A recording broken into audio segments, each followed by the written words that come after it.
Hello everyone, this is Mr. Informal giving you my thoughts and analysis and rant of the new Seiko PROSPEX diver watches. The SPB 143, SPB 145, SPB as in boy 147, and SPB 149. It basically a inspiration or more like a general release of the 62 MAS or the SLA 017 that was released on 2017. I myself was disappointed when the Seiko SLA 017 was released, but it was only limited to 2,000 pieces at a cost of $45,000, $4,000 to $5,000 depending on where you are in this world. So you know what? Seiko decided, hey, we're making lots of money with the SLA. So they decided to have a general release and release to the public 4 new models that basically is the interpretation of Seiko's first diver. So these SPB comes in 200 meters. That watches 40.5 millimeters in case diameter. Does not include the crown, but let's just say it's 40 millimeters just for the sake of being general. Not only that, two will come in the metal bracelets, one in a rubber band, and then another one also comes in the bracelet.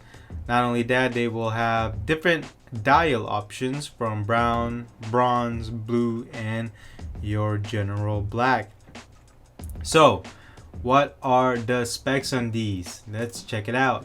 So the specs on these 4 new models will come in 40 millimeters case diameter, 200 meters water resistance, coming Seiko LumiBrite Lume, automatic Seiko in-house 6R35, 21,600 beats per hour with a power reserve of 70 hours. Not only that, it does not come with a a crown guard, and it does come with a sapphire crystal that is anti-reflective and 46 millimeter lug to lug. So those are the specs, and I'm sure that the steel bracelet would most likely be hollow because that's what Seiko is known for. But hopefully Seiko actually keeps it with a solid steel bracelet. But the thing I will get to the rant later, and I'll just tell you right now, is that it will start at $1,000 and then it will go all the way up to $1,200, which will most likely be 1,200 steel bracelets. Not only that, the yellow gold colorway, which is the bronze colorway, will come in both bracelet and blue, and it is limited to 5,500 pieces. So my thoughts on this is that, one, it's oversized. Really, 40.5 millimeters should have been, they should have kept it at 38 or 39, around there. Number 2, I mean, really, why do we have to go oyster bracelet? Why not give bracelet options such as a Jubilee?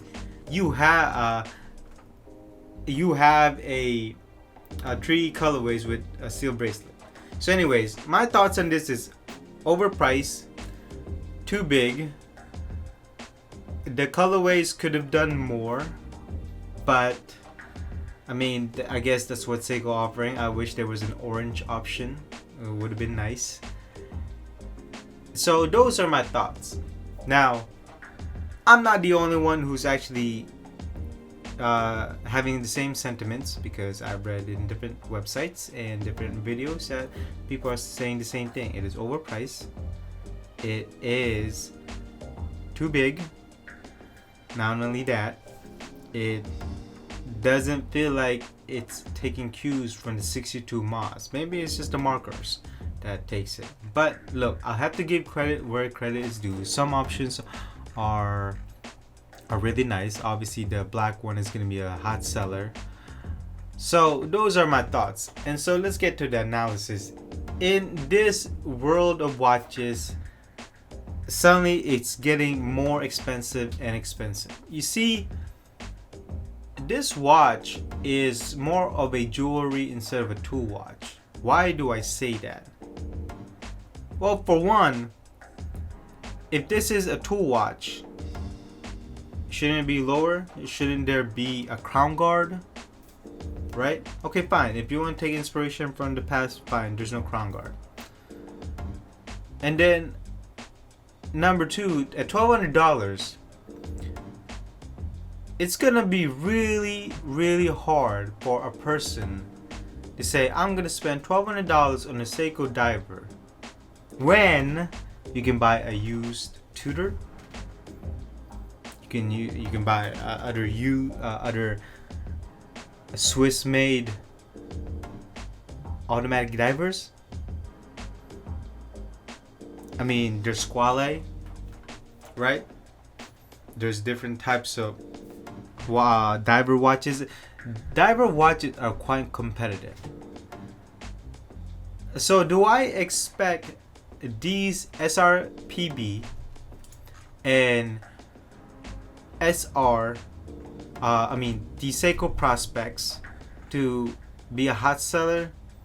No. The thing is, if you already have a Seiko Marine Master or even the Samurai, why would you buy this? Heck, the Samurai is even cheaper. Is it because you want to get a 40mm Seiko dive watches? Well, if that's the case, you might as well get a Turtle. Heck, you know what? You might get as well the discontinued SKX, which is probably $200 to $400 right now. The only difference is probably the better movement and the power reserve. And I actually prefer the look of the SKX. How do I know? I had the XKX 013. So, to conclude my analysis is that will this be a hot seller? No. The $1,200 range is a competitive one, and sad to say is that this watch is gonna be in the middle of nowhere. It's too high. It's too big. Not only that, it's coming in between the lines of when to the point where you could buy Swiss-made watches. Now, I'm not gonna discredit this. Do not get me wrong. The movement is fine. The power reserve is fine. Give credit where it's credit due. But again, overpriced. And so that is my analysis on this. To get to my rant, okay? See, it's all oysters. Oysters. And you have the rubber band. Where's the Jubilee option? You know, I would love to see a Jubilee bracelet. Why do we need to have 3 watches that have the same oyster cases? Let's be honest here. Seiko love to reuse and recycle a lot of their steel bracelets or even bands. So it's not even an option of quantity. Number 2, 40.5mm. Like I said, I don't like that. They should have just kept it at 38. They should have just kept it at 38. I would, the colors. Where's the orange? That blue's not looking too good. I really don't like that blue. Maybe it's just a picture. Maybe it's just the way the light reflects it. And then finally is that at $1,200. And now I'm not seeing it in person. I have to see the review. The chapter rings, the bezel rotation, and the indication should be matching up. They should match up because this is the problem with Seiko. They never seem to match up when it comes to their bezel indicators. Between the indicators of the bezel and also the 12 o'clock position. They never seem to match it. Luckily, my SKX 013 is okay. But again, I'm expecting not to have the chapter markers match up with the 12 o'clock position. And you know, Seiko is really going up the price. They really raising up the price, and they need to start with these limited edition. I was trying to look for an orange monster, the newer one with the Cyclops glass, and I can't find it. Everything's limited edition nowadays. Is that how it is now? Same thing with this watch. The yellow colorway, the brown and yellow color, is limited. Why is it again? Why is everything have to be limited nowadays? I'm not, look, this is just not specific to these models. This is specific to just everything Seiko nowadays. Is that everything suddenly is limited. And so, if you feel the same way, let me know down in the comments below. If you don't feel the same way, and if you want to rant on me, let me know down in the comments below. And so that is my thoughts, analysis, and rant of the new Seiko PROSPEX diver that is inspired